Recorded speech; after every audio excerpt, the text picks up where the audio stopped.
Halo pemirsa, kita jumpa lagi di episode 22.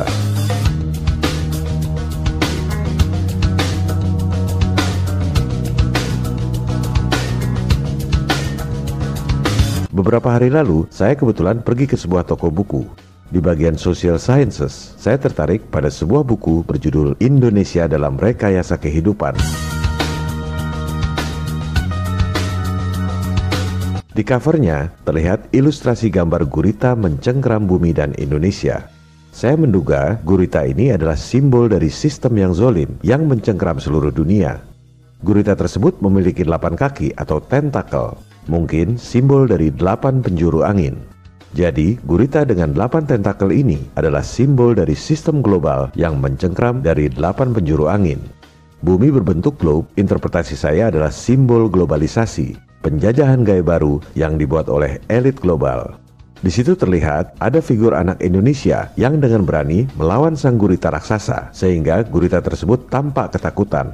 Ini sangat senada dengan adegan film yang sering saya cuplik, David vs Goliath, Nabi Daud melawan Jalut.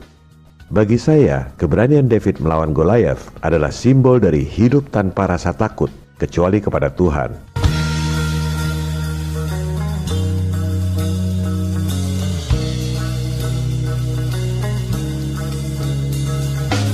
Di dada anak Indonesia itu ada huruf N, mungkin maksudnya Nusantara, atau tepatnya Nuswantara. Nu artinya makhluk, Swa artinya mandiri, Anta artinya menuju, Ra artinya Tuhan. Jadi, Nuswantara itu maknanya adalah manusia mandiri menuju fitrahnya sebagai makhluk ciptaan Tuhan.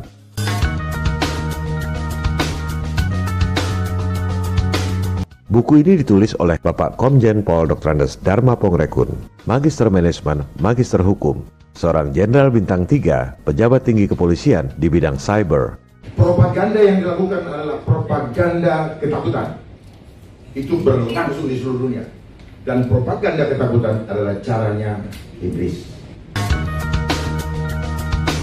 Pada episode ini, kita akan bahas esensi buku Indonesia dalam Rekayasa Kehidupan, di mana banyak hal yang sejalan dan satu pemikiran dengan serial video kita selama ini. Resensi buku ini dibuat atas inisiatif saya sendiri, karena meyakini bahwa buku ini sangat penting dibaca dan dipahami oleh kita semua, anak-anak bangsa.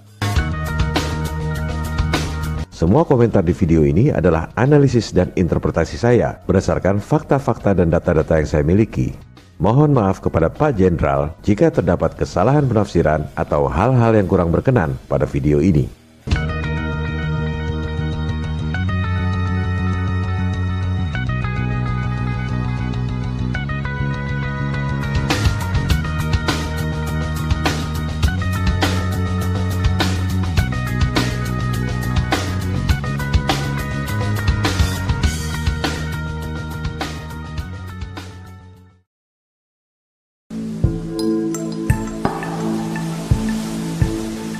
Esensi buku Indonesia dalam Rekayasa Kehidupan ini adalah tentang bahayanya globalisasi yang bertujuan untuk menghancurkan semua negara di dunia. Globalisasi ini dalam istilah saya adalah konspirasi global. Misi dari globalisasi adalah penyatuan sistem dunia yang biasa kita sebut dengan istilah One World Government. Visi dari globalisasi adalah total control. Seluruh umat manusia di dunia dikontrol secara total dalam sebuah tatanan dunia baru yang diktator dan otoriter. New World Order. Di atas globalisasi ini ada suprasistem, yaitu life engineering, rekayasa kehidupan. Istilah ini tak ada di internet. Melihat latar belakang penulis yang pernah jadi penyidik di Bareskrim, dan ketika video ini dibuat, beliau adalah seorang pejabat tinggi kepolisian di bidang cyber. Sangat mungkin Pak Jenderal memperoleh berbagai informasi dari sumber-sumber yang tak bisa kita akses. Rekayasa kehidupan ini bertujuan merubah makna dan perilaku hidup umat manusia. Anda akan dibikin jadi seperti barang atau binatang.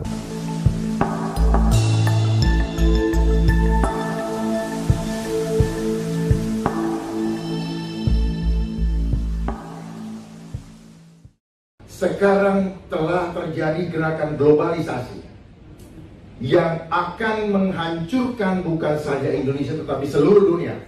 Catat ini seluruh dunia.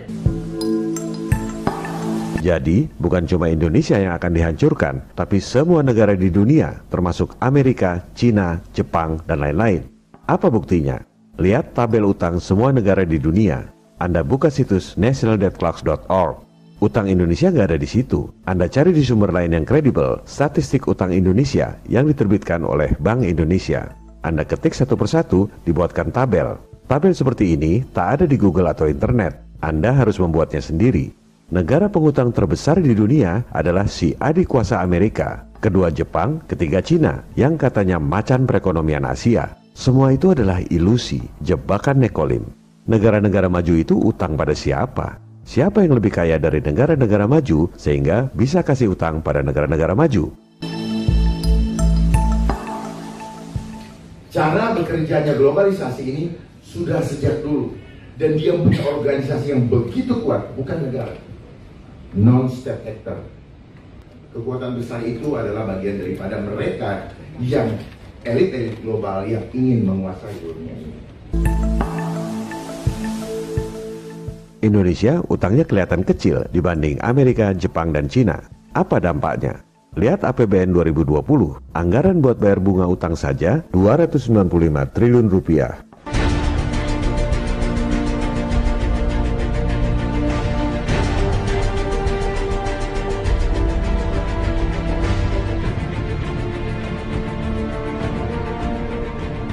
Yang bayar siapa? Anda yang bayar, lewat pajak. Anda kerja, dipotong pajak PPh. Beli makanan, Anda bayar PPN. Jual beli tanah, si pembeli kena pajak, si penjual juga kena pajak. Inilah penjajahan gaya baru. Kelihatannya Anda merdeka, padahal Anda diperas oleh mereka. Gak sadar lagi. Silakan Anda pemilu, silakan Anda pilpres, silakan berantem cebong versus kampret. Tetap aja, Anda kerja banting tulang, bayar pajak, buat bayar utang pada para bankir asing yang kaya raya. Jadi globalisasi adalah sistem. Di atas globalisasi ada suprasistem. Sistemnya untuk apa? Untuk menyamakan sistem seluruh dunia. Dan mereka standarkan. Segala literatur, apapun yang kita pegang sekarang, sepanjang itu ngambil dari luar, itu adalah cara mereka memanipulasi kita punya konsep berbeda. Tujuannya cuma satu, totally control. Globalisasi sistem, di atas globalisasi ada yang namanya suprasistem yang mereka tidak pernah munculkan, cari di Google tidak akan dapat. Karena memang disembunyikan. Ini adalah rencana terakhir. Adalah apa? Life engineering. Coba boleh bicara, tidak ada. Di situ hanya social engineering. Jadi life engineering, kenapa? Kehidupan kita pribadi ini yang akan di-engineer. Kenapa? Kita bukan barang, tetapi mereka mau bikin kita seperti barang. Jadi ujung-ujungnya adalah life engineering. Seperti apa life engineering? Semua kehidupan kita mau dikontrol. Perilaku kita berubah menjadi manusia yang tidak lagi menjadi manusia yang sejati atau makhluk luhur akhlaknya, tetapi kita akan dibuat seperti robot. Tidak punya cipta, tidak punya karsa, tidak punya rasa. Kenapa? Kita akan di-lock dengan sistem. Jadi gak bisa keluar dari sistem. Dan suatu saat ini akan dipasang chipnya di badan kita. Itu pasti. Pasti. Kalau yang bilang tidak pasti, kita dibohongin. Pasti itu. Ya, saya mengajak kita untuk melihat ke depan. Karena kalau kita melihat ke depan, kita tahu apa yang akan terjadi di sana. Kita bisa membuat langkah-langkah strategis untuk menghadapinya.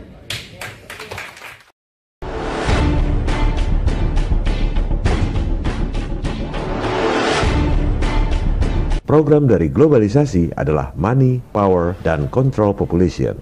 Dengan menguasai moneter dan bisnis global, memiliki banyak uang digunakan untuk menciptakan kekuasaan di atas negara-negara di seluruh dunia yang kemudian digunakan untuk mengontrol penduduk dunia. Program Money, Power, dan Control Population dijalankan dengan strategi yang terstruktur, sistematis, dan masif.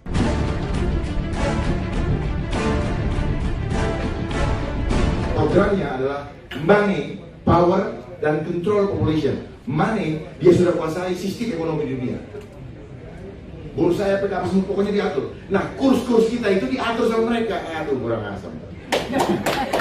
Jadi kita diancam-ancam. Lu gue mau turunin gak sampai 20.000? Lu gue mau turunin gak gitu? Dibikin takut, ngerti gak? Duit lagi, kita jadi hutang lagi yang bayar rakyat. Untuk ganjil jangan lebih dari 14.000 misalnya. Ternyata semua disetting. Mereka bekerja secara terstruktur, sistematis dan masif. Kenapa struktur? Karena dia punya organisasi besar dengan sistem perekonomian yang dia kuasai di seluruh dunia. Kenapa sistematis? Karena mereka bergerak begitu halus, step by stepnya, jelas, pelan-pelan, dan kita terhipnotis untuk ikut menerimanya. Konspirasi global yang bergerak secara halus sehingga orang sedunia tidak menyadarinya. Pernyataan ini senada dengan pernyataan Presiden John F. Kennedy tentang konspirasi tersembunyi yang merugikan umat manusia sedunia. Bagi yang mengatakan konspirasi adalah teori, harap pasang telinga yang baik untuk mendengar pernyataan Presiden John F. Kennedy.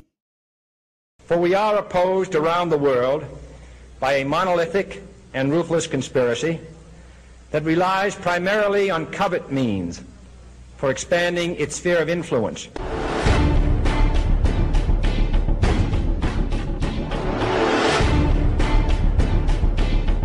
Pernyataan selanjutnya dari Pak Jenderal Dharma juga esensinya sama persis dengan pernyataan lanjutan dari Presiden John F. Kennedy. Kemudian masif, karena mereka semua bergerak di seluruh dunia, di dalam seluruh sendi kehidupan, tidak ada yang lolos. Modus operandi yang sama juga dijelaskan oleh Presiden John F. Kennedy.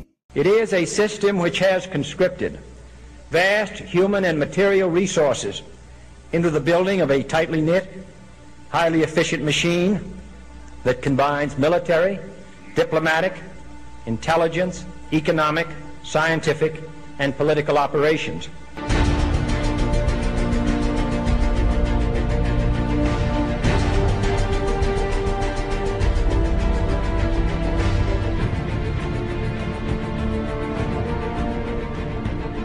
Kunci sukses elit global menguasai dunia adalah lewat program money. Caranya dengan menguasai bank-bank sentral di dunia. Bank sentral adalah lembaga yang punya hak monopoli mengedarkan uang di suatu negara. Bank sentral di negara-negara maju adalah swasta. Bank sentral modern pertama di dunia, Wissel Bank of Amsterdam, didirikan tahun 1609 milik swasta. Bank of England didirikan tahun 1694 juga swasta. Bank of France didirikan tahun 1716 swasta juga. Waktu itu belum ada elit global. Rothschild mulai berkiprah tahun 1769. Ia kemudian sukses mengakuisisi bank-bank sentral swasta yang sudah ada di Eropa. Dari situlah elit global memiliki kekayaan yang luar biasa. Kenapa? Karena mereka punya hak monopoli untuk mengedarkan uang dengan modal dengkul. Pasca 1945, sistem moneter global ini diterapkan secara terstruktur, melibatkan organisasi besar seperti World Bank, IMF, dan lain-lain. Kemudian dilakukan secara sistematis. Mereka ajarkan sistem yang zolim ini di semua sekolah di seluruh dunia, sehingga semua sarjana ekonomi, semua doktor, semua profesor menganggap sistem yang zolim ini adalah sistem yang benar. Dan elit global melakukan ini secara masif, diterapkan di semua negara di dunia. Dengan underball-nya bergerak secara masif, tujuannya cuma satu, totally control.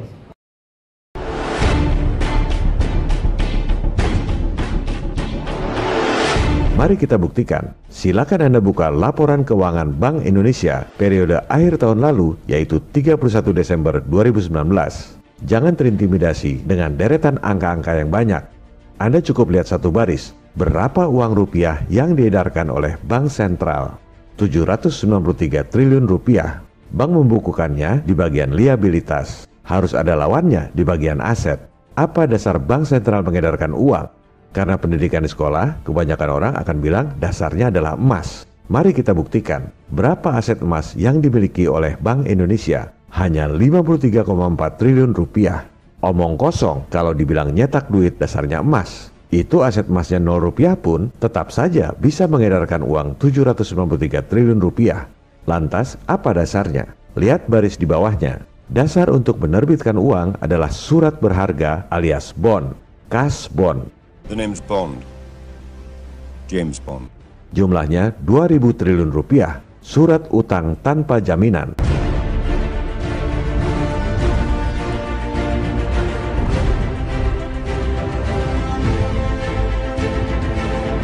Kalau pemerintah defisit, terbitkan surat utang alias cash bond. Bank sentral terima surat utang pemerintah ditaruh di bagian aset.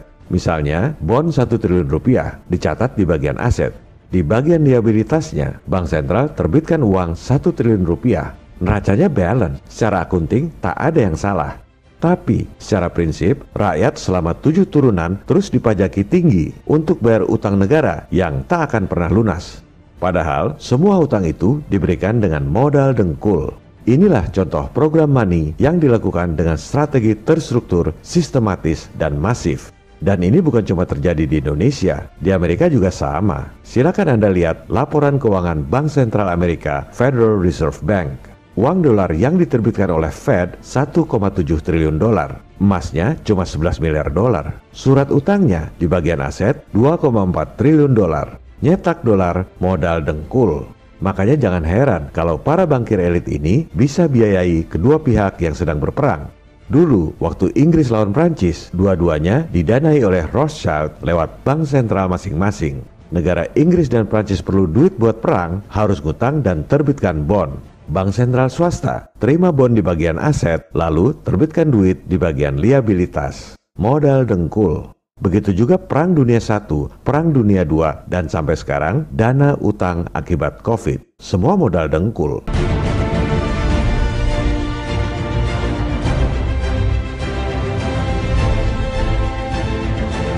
Sampai kapan umat manusia di dunia sadar telah dikadali oleh sistem yang zolim yang diajarkan di semua sekolah di dunia dan dipropagandakan oleh semua media massa? Propaganda ketakutan, apa itu? Itu 9/11 itu propaganda, ISIS itu propaganda, dan teroris yang ada di dunia juga propagandanya mereka, dan mereka gunakan itu dan ada yang dibayar, disetting, ada yang memainkan. Sekali lagi, saya membuat resensi buku Indonesia dalam Rekayasa Kehidupan ini atas inisiatif saya sendiri karena meyakini bahwa esensi buku ini harus dipahami oleh kita, anak-anak bangsa, untuk membela negara dan masa depan kita sendiri. Besar hati kita melihat ada seorang pemimpin yang berani menentang kezaliman global untuk membela rakyat. Semoga makin banyak para pemimpin kita yang berkualitas seperti Jenderal Bintang 3 ini, Bapak Dharma Pongrekun. Jadi di sini butuh pemimpin yang punya hati sungguh-sungguh untuk bangsa. Gampang bangsa ini dipimpin kalau kita punya pemimpin yang sungguh-sungguh dan tidak perlu takut kehilangan apapun juga. Kalau kita takut kehilangan apa, ya pasti kita kehilangan, itu udah rumus. Tapi kalau kita tidak takut kehilangan, Tuhan akan memberikan kepada kita. Viva Republik Indonesia, salam people power. This is a revolution. I hate imperialism. I detest colonialism.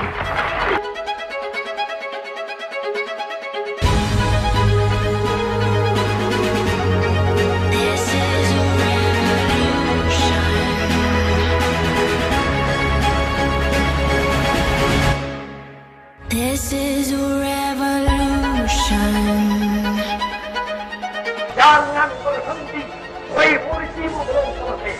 Jangan berhenti.